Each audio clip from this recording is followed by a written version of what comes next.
In this kitchen tutorial, we're going to be showing how to properly activate nuts. The importance of activating nuts is because they contain something called phytates, which in their raw form, when we eat them, they can block vitamin and mineral absorption in our stomach, both with getting the vitamins from the nuts as well as the other foods that we're eating alongside the nuts. So proper preparation of all nuts, seeds, grains, and legumes is to soak them so we can break those phytates down. So we're going to work with just almonds today, and I'm going to show you both how to activate almonds properly as well as how to dress them up so they're tasty for us to eat once they're activated. So I'm just going to show quickly one brand of almond that I work with at home. Anything will work as long as it's organic and raw. That's the highest quality nut that you want to look for if you're going to the grocery store or ordering through an online forum like Amazon. So we're going to be working with some almonds that I've already added some water to. So these are almonds that have been covered in water. Usually when you soak them, you want to soak them, I tell people, overnight. So at least 8 hours, pretty much overnight if you can soak them for a while. All right, so the next step after we've soaked these almonds is we are going to strain them through a sieve. And once they are in the sieve, we're going to give them a good rinse. I'm going to clean them off a little bit. And next, they are ready for the drying phase. I work with a dehydrator. Mine is pretty simple, so I'll kind of show you what I do here, but I'll just kind of grab them and put them on the first level of my dehydrator here. I line my dehydrator with some parchment paper because it just kind of helps for the cleanup and makes it easier for me to keep the dehydrator clean as I use it over time. So this is about a good amount to start with on one level. You don't want to overcrowd the almonds because it'll just take longer to dry them. So I would start with about that much. And then even if I'm only using one tray of my dehydrator, I'm going to put the whole thing together like so. And mine is a real simple Nesco brand. It's just got an on-off switch, so I just turn it on and it's running. It's kind of noisy, so I'll turn it off right now. But typically, if I'm going to dehydrate these almonds, this amount will probably only take about an hour and a half, 2 hours. If you're doing a bunch of trays, it could take up to 3 or 4 hours. So this is just something that you want to check every hour, a couple of hours, just to see how dry the almonds are.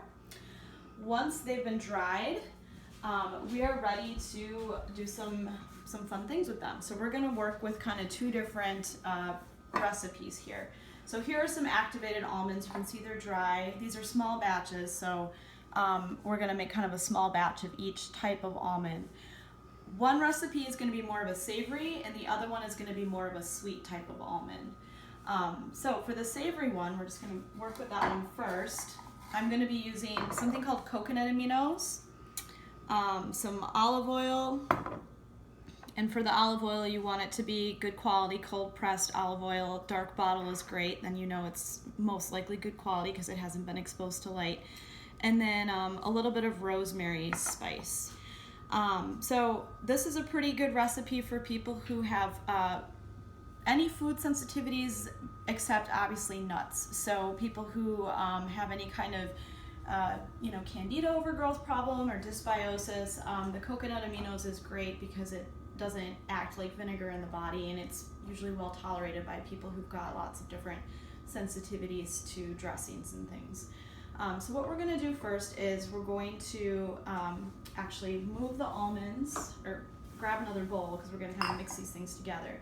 Normally when I cook, I don't measure, so I'm going to kind of measure to give you some exact idea of quantities here, but this is going to be a little bit of a kind of on-the-fly thing.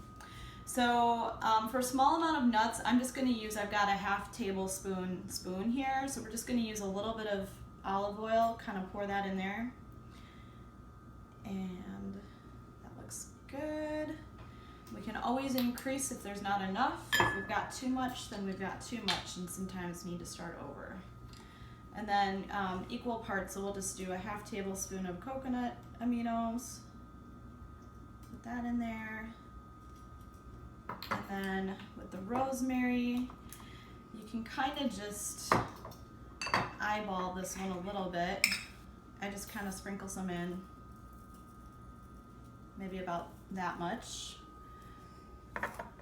And then I'm gonna grab a spoon here, kind of whisk this together, mix it up.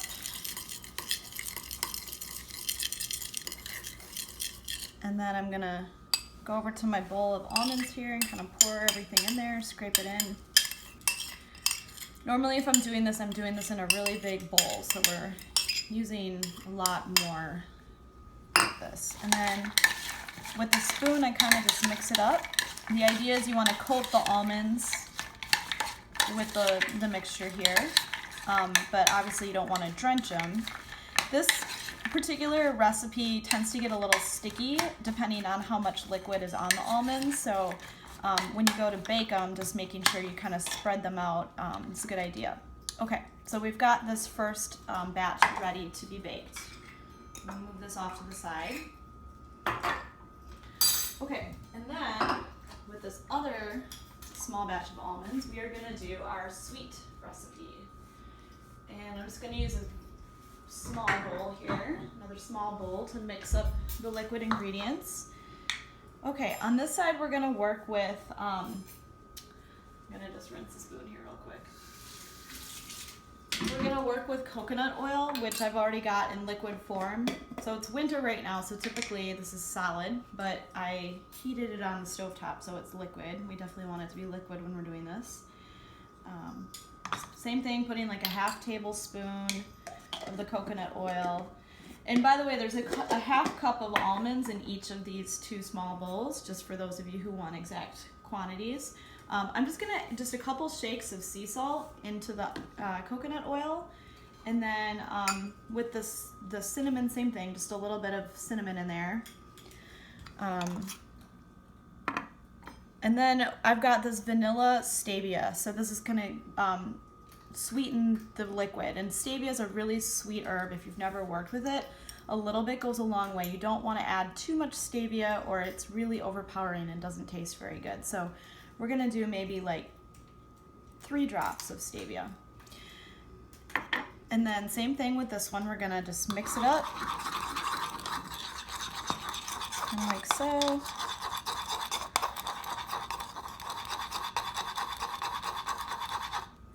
All right, and then same thing, we're gonna kind of pour it in with the almonds here.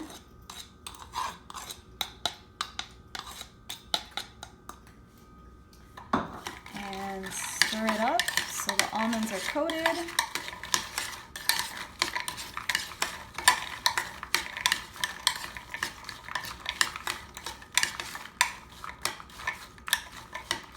All right, and so now both are ready to go. So if I was gonna bake these, what I would do next is just get a baking pan out and,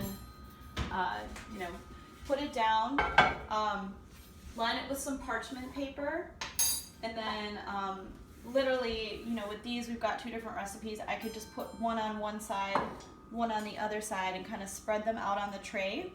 I'm not going to do this right now because I don't have my oven set, but what I would do is have the oven preheated to 350 degrees, and then with the almonds spread on the tray, you could put it in the oven, and then I would let it go for about 15 minutes and kind of check, stir them around, and then if it seems like they're still just a little bit damp, maybe give it another 5 to 10 minutes. With this recipe, I found that the almonds are still damp when you pull them out. The main thing is you don't want to overcook them and burn them. So even when you pull them out, if they still look kind of damp, they feel kind of damp, just let them come to room temperature, and they'll kind of get a little bit more solidified, or that dampness will go away. They can get kind of sticky. I'll kind of show you a batch that I made earlier that's done, so you can kind of see they're a little shiny. This is the rosemary recipe, the savory one I just showed you how to make. It's pretty tasty. They're a little sticky when you actually go to eat them, but really good almonds. So hopefully this tutorial has been helpful, and thank you very much.